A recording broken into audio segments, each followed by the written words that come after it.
What is going on, guys? Jim from Import Image Racing, and welcome back to the channel. Today is a super exciting day for me. As you've seen in our last episode, we put our brand new Cosmis XT005Rs onto the car, and I love this look. But as you probably know, it is missing something. I mean, although I think the car looks fantastic the way it is sitting on the stock ride height, it's just something about those kinds of looks that I'm just not super happy with. So ever since I did put the wheels on, I have been dying to complete this look by trying to bring this vehicle a little bit closer to the earth. And today we are going to be doing that with Silver's Neomax coilovers. Check it out.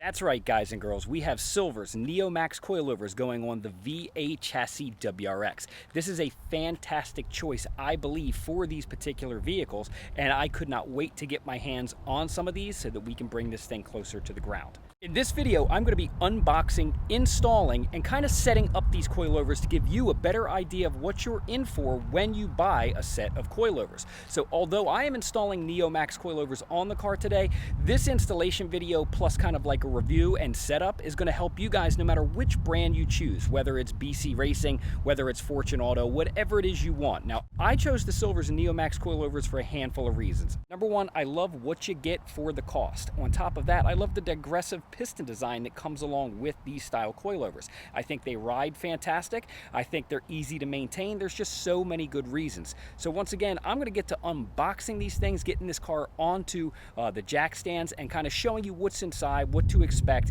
and how we're going to set these things up for a great everyday driving car.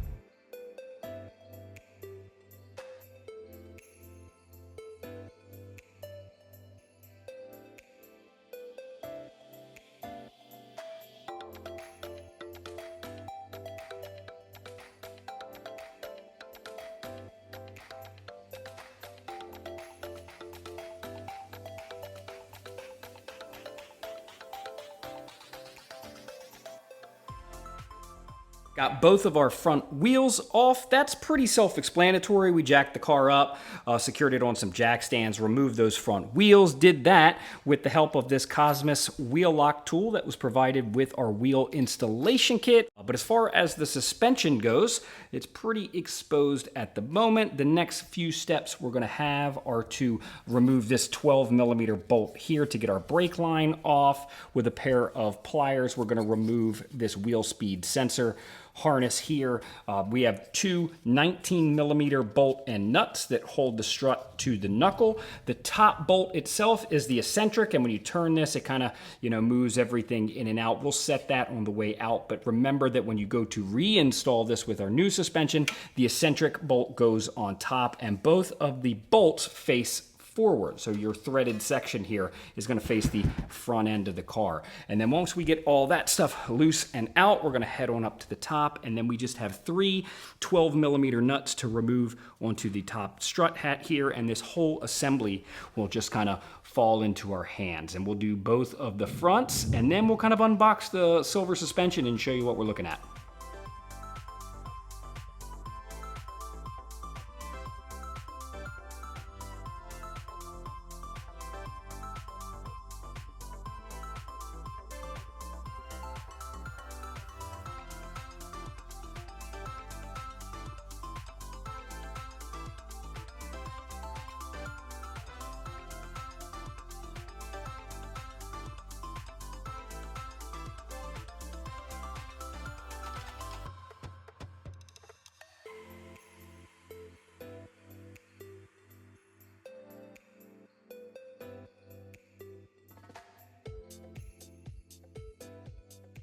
Both front struts are out. We are looking pretty good there, but I did just want to give you guys who are thinking of attempting this kind of stuff yourself a little bit of a pro tip. Obviously the strut is missing. It's already been pulled from the vehicle. But for you guys who aren't doing this all the time or not, seasoned mechanics, I will tell you, you're going to want to support this hub.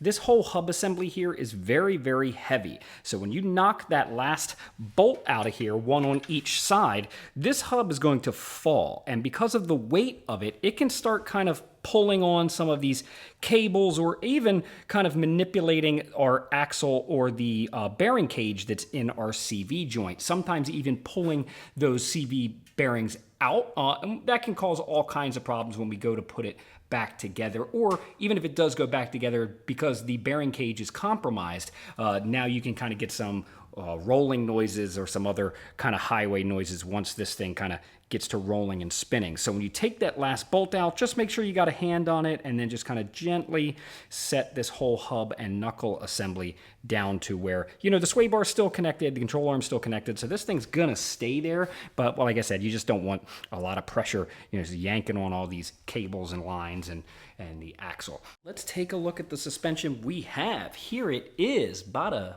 bing. This is the Silver's Neomax coilover kit. It's not the ultra low, it's like the standard low kit. This car, although rides pretty high, I'm not really interested in slamming this thing all the way to the ground for lots of reasons. It is my daily driver, not to mention, you know, I've got this big old lip here, and I don't want this thing just blasting off and me having to replace it like, you know, every couple of days because I hit something. So I'm going to be taking this thing pretty low, but not like ultra low.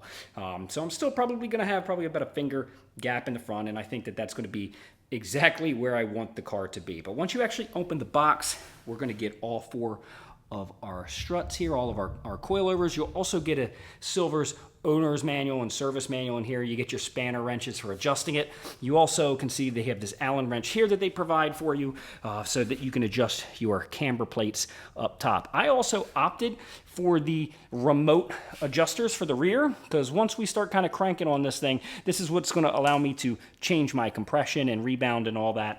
Once it's in the car, it's going to be very difficult for me to reach from the back. So these kind of go on top here, and then this goes into the trunk area and allows me to spin it from the top. Much easier than having to pull all of the stuff out of the trunk to do that. Before I go slamming these brand new coilovers in here, I'm going to show you how we're going to set up the preload on these coilovers. Because I opted for the factory spring setup, they kind of just come pre-assembled in the box, and there's no factory preload set on these. It looks like, you know, this one's tight, but I know one or two of these is kind of loose. So we're going to set the preload on that. I have a caliper that's going to help me along with this, but I'm going to show you a trick using your factory spanner wrench that they provide that's going to help you set up your suspension for success. So let's talk about preload. Right off the bat, we're going to be starting with our driver front coil just because, hey, it's easy, it's right here. But the same procedure that we're going to be performing on this coil, we're going to perform on the rest of the three corners. But hey, you got to start somewhere. So we are going to be setting the preload on this coilover. And what that means is we're going to be setting the compression of this spring with no other forces applied to this strut. So basically, we don't have the weight of the car on it. It's just the length of the assembly, basically from our shock bottom or our spring bottom to our shock top. So there's no additional forces on either way here. So what we're going to do first is we are going to be breaking loose our locking collar, and we're going to spin this whole spring assembly down until it's basically loose. It's not loose like, you know, up and down, but I mean, I can spin this spring in here pretty easily without spinning my adjustment collar here. So the first thing we're going to do is spin this adjusting collar up until we have pretty much a zero pressure on the spring. So once again, there's no up and down movement. I've just started to kind of compress the spring ever so slightly, so I'm getting a little bit of resistance when I go to kind of like spin this spring around our shock body. At that point in time, we're going to bring our locking collar up till it meets the bottom of our adjustment. Then we're going to take a paint marker, a Sharpie, anything like that, and we're going to go ahead and mark that collar right on the bottom.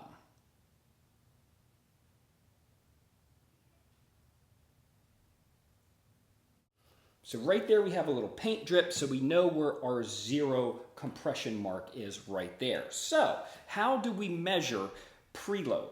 So what Silver's is going to tell you is they're going to want to see between 3mm and 5 and 6mm of preload. With my years of experience, I like a little bit more of a stiffer ride. So I'm going to be going a little bit more on the north side of that. So I'm going to be setting this thing between 5 and 6mm of preload. So how we do that is now we have our zero preload, and then we are going to be spinning our collar, our adjustment collar, up.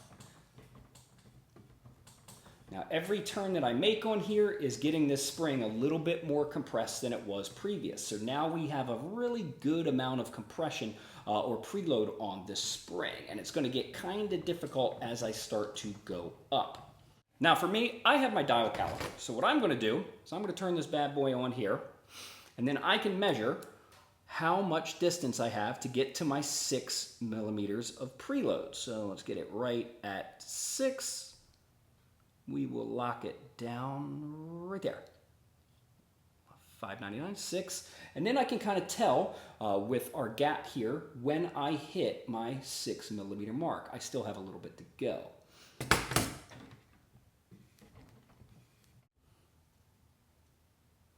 So there we have it. We actually have 6 millimeters of preload, which is this gap that's in between our locking collar and our adjustment collar. Now I can go ahead and spin this up, lock it down with my spanner wrench, and I know that this particular strut is preloaded with 6 millimeters of preload. But let's say you don't have this bad boy right here. What else can you do to kind of preload these on the car, you know, without any real hassle? Well, I will show you a cool little trick. So once our dial caliper is set to 0 across the board, that's where our spanner wrench kind of comes in. This spanner wrench has a thickness. Now I can show you that the thickness of this spanner wrench is almost dead on to 5 millimeters.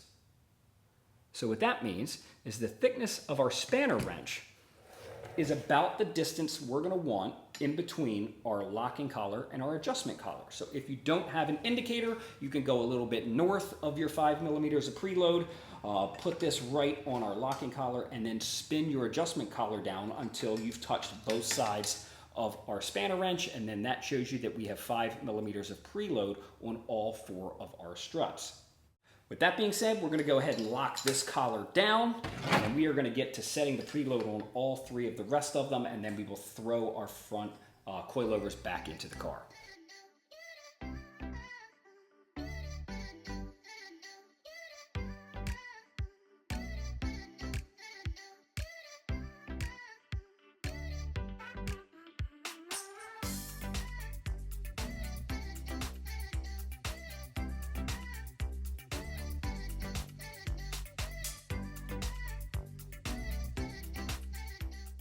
We've got our preload set, and we've got our coilovers ready to install in the front, so let's get these bad boys in the car.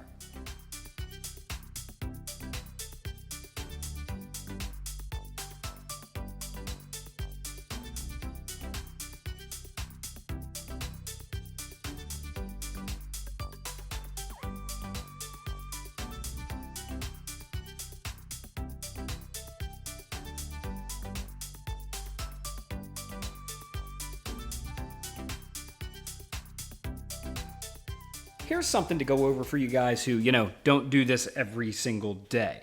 So like I had mentioned before when we disassembled, our top bolt here is an eccentric bolt, which means it kind of has like some differences in thickness. And as you rotate that bolt, your camber can go in and out. So I will show you that bolt here.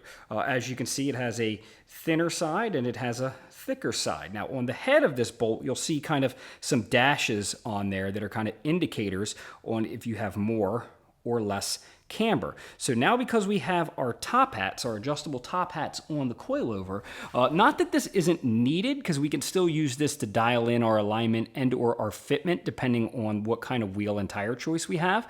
But because mine is a relatively tame fitment, I'm just going to install this bolt with the middle dash facing dead vertical.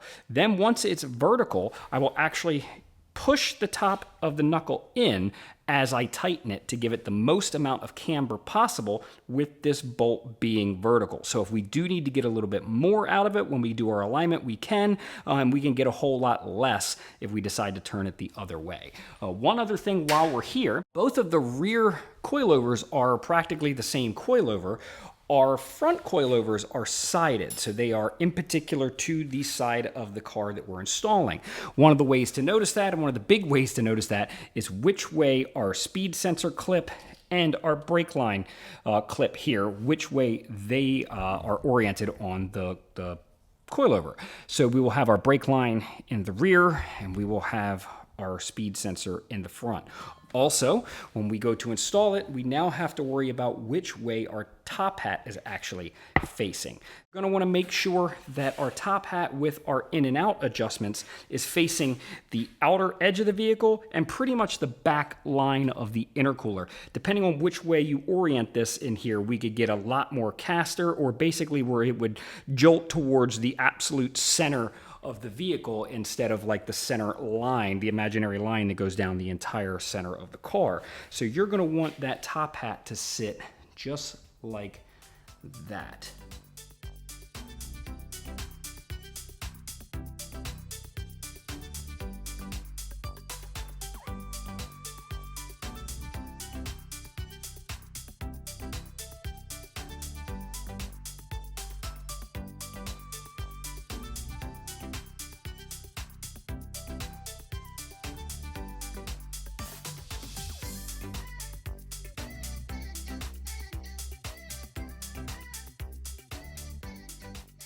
Both of our rear wheels are off. We can take a look inside the well here. There's our factory shock and strut. We're going to be removing those to replace them with the 2 rear coilovers. The other thing is, I'm getting pretty close to the back door here, so I might be forced to open this door and let the devil's anus in. And it's not terribly hot in here.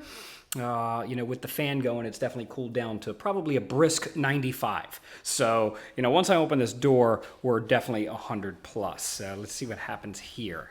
It might even be raining. It was raining a little while ago. Don't be raining. Okay, looks a little crummy out, a little musty out, but let's try to get this rear out so I don't have to get stuck in this. Let's go.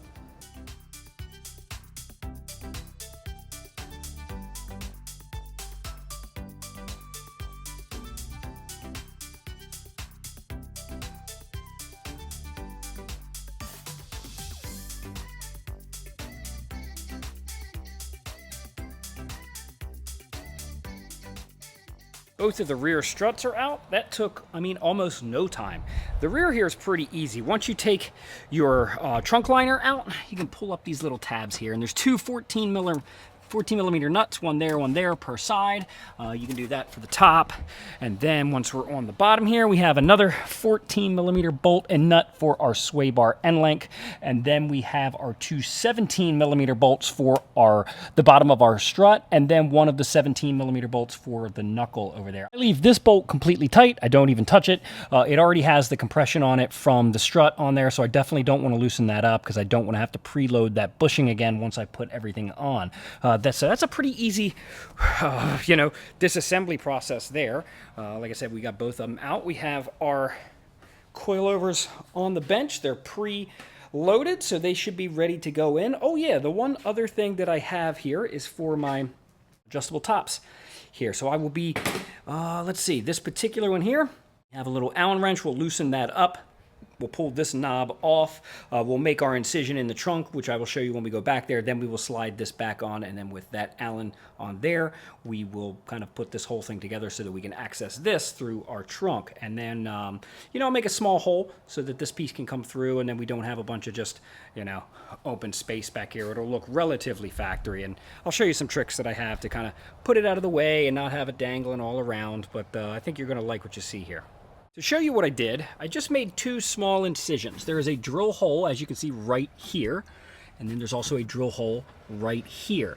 I made those holes with a 9/32 drill bit, and they are basically right above the opening for the strut. As we install our strut up into the wheel well, we're going to attach our adjuster screw, and then it is going to come up through this hole once I take the top of the adjuster screw off, and then we'll reattach that adjuster screw up here. I'll kind of give you an idea of what I'm looking at and how clean that looks once we install the top of the struts.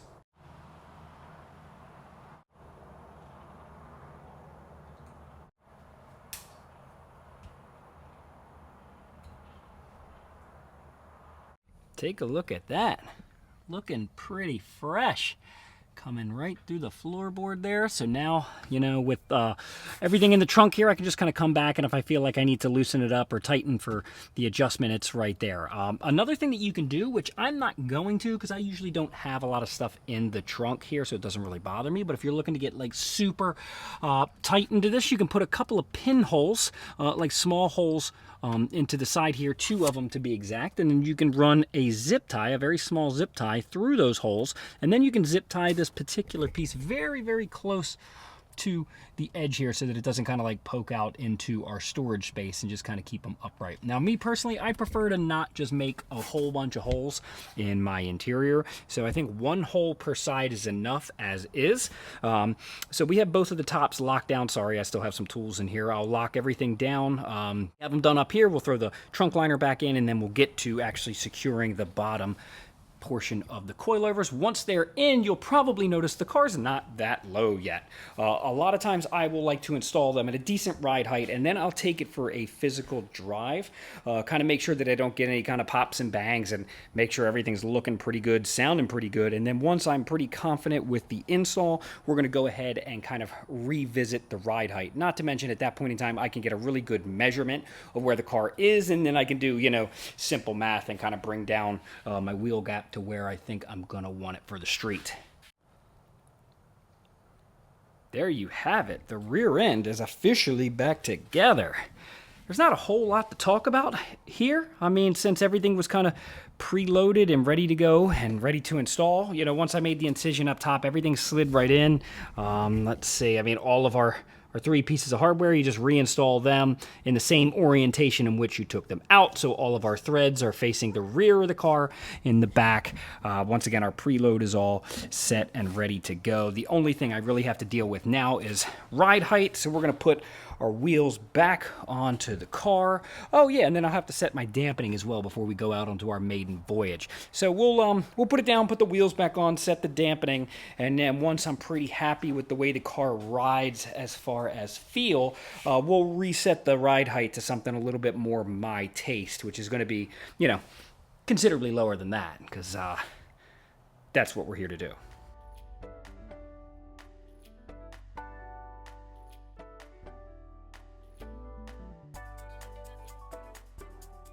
She is down on the ground. Take a look at this. Well, I can already kind of tell you, that's a little bit more like what I'm going for. Not that. But I will tell you, it's probably, I don't know, that might be just a little bit lower than I'm interested in the rear, especially once this kind of settles. Because I would imagine once I get this car out on the road a couple of 100 miles, within the next week or so, this is going to settle about a 1/4 inch in my experience here, which actually might kind of put me a little bit over the edge for what I want to do for a ride fitment and height. So I'm going to go ahead and torque the wheels. Oh yeah, before we do that, we'll do our compression setting, and I'll show you a little trick with there so you don't have to count like 45 clicks to the left or 70 clicks to the right. Hey, why don't we just do it right here? So right at the top of this bad boy, you'll see it says hard one way and soft the other way. So they're very small increments. For example, that's a click. So instead of having to count countless rotations, or I'm sorry, countless clicks, we're just going to rotate it. So we're going to rotate it all the way hard. Then what we're going to do is kind of see the orientation in which the top of this is. So we know it's upside down. So let's square up with that. So hard is completely upside down. So now we'll do it in full rotations. 1 rotation, 2, 3, 4, almost 4 rotations plus 1 additional click. So now we know to get to the middle, instead of counting, 25 clicks, we'll just take it all the way to where we're 1 click off of complete hard, and then 2 full rotations. Now right there should be right in the middle for compression there. So we're going to set that for all 4 of our corners. And then like the ride height, I'm going to drive around with this vehicle, and once it breaks in, I'm going to kind of figure out where I want my compression to be. Do I want it a little harder? Do I want it a little softer? All depends on my road conditions. Once again, I've done this probably 2,000 times. So at this point in time, I have an idea that I'm going to go a little bit harder than the average person, just because I set the car up for spirited driving, and I really like the fact that the car handles good. That's why I do a little bit more preload, or I should say like on the top end of the preload. I'm also the kind of guy who loves to just put in like solid engine mounts on an almost otherwise stock car. I just like that race car feel. Most of the race cars I've owned in my time don't have power steering or air conditioning. Luckily, this car does, so it gives me that race car feel, but also I don't completely die and or sweat to death. So I'm ready to get this thing out of the garage. We're going to go take it for a spin. Yeah, okay, so that's a bit ridiculous. The rear is definitely too low. We've probably already kind of settled at least 1/8 of an inch in the rear, and I'm just, thinking I'm going to have to bring that up. The front has stayed, pretty similar up here, maybe a little bit lower, but I think what I'm going to end up doing is probably bringing the rear up about a half, I don't know, maybe 3/8 or something like that, and then probably the front down about a half or so, because I do like a little bit of rake. I'm kind of into that drag look. I mean, for the most part, I want it to be even, but if it's a little, like an 1/8 inch higher in the rear than it is in the front, I think I can get away with that and be really happy with the look. So let's go ahead and get to the final ride height adjustment. And then we can unveil this thing and see what it looks like with our coils and Cosmis XT005Rs on it. I am super, super psyched.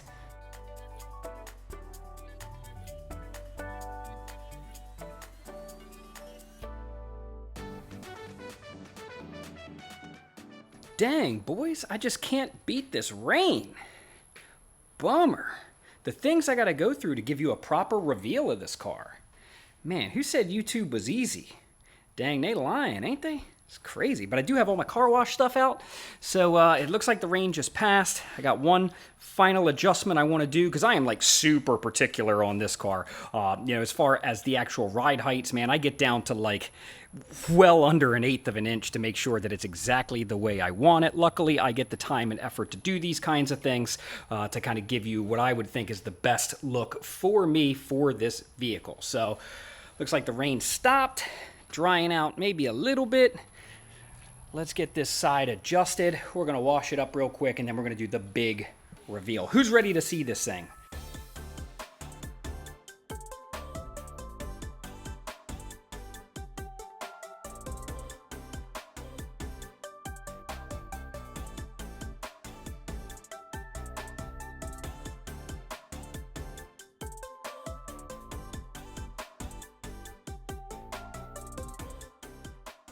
Wow. Here it is. We have this thing all dialed in. It's clean. It's ready for you guys to see it. I mean, nothing ever comes easy. We've been battling the weather here pretty much all day. Luckily, as you can tell, the storms and the rain have broke. Now, I get to give to you the big reveal of our Silvers Neomax coilovers with our Cosmis XT005R. So you guys ready? Here it is. Check it out.